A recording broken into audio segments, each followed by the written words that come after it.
By golly, I'll tell you, he had more talent in his little fingers than most people I know. And he helped Bob Dockendorf out at the War Eagles Air Museum once I introduced them. And so we gave him the 25-cent tour.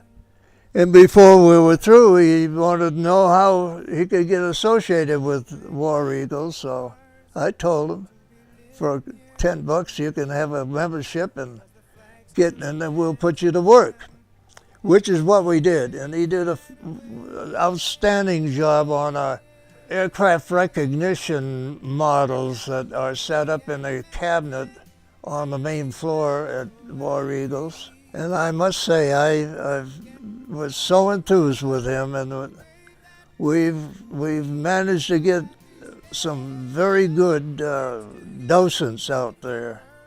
And Bob was right near the top, I'll tell you. And always willing. I never heard a word out of him to the negative, but always willing to be of help out there. We're missing him greatly.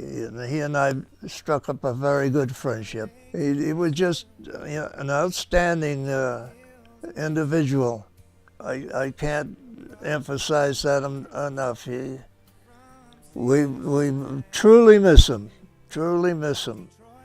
I met Bob Phillips a couple of years ago, and that couple of years ago has gone very fast, but yet it seems like we've accomplished so much together that it seems like longer than 2 years. We talked a lot, and Bob's was just a wonderful, pleasant guy to talk to and visit with. And then we got down to business. I asked Bob what he wanted to do with a volunteer position with us, and we talked primarily about two needs. We needed somebody to really help organize our library.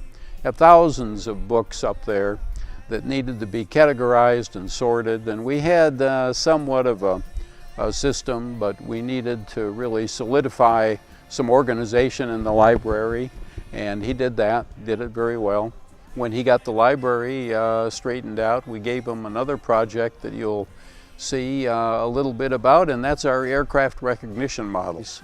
So Bob figured out a way to use the least square footage that we could on the floor and build a really nice display, and we're super proud about that, and put together a wonderful story called Friend or Foe that I think you'll see here too. Oh, he was persistent, he really was. He never gave up. He was persistent and professional and polite and friendly. He was a gift to us to teach us how to handle a lot of things and how to be more patient and how to do a truly professional job. He did that, and we're going to miss him dearly. He started out with a guy at church, Frank Harrison, saying, Bob, I belong to the War Eagles Museum. Why don't you come there sometime with me and let me show you around? And so Bob said, okay. And Bob went. And it was love at first sight, not just with Bob and the War Eagles Museum, but with them.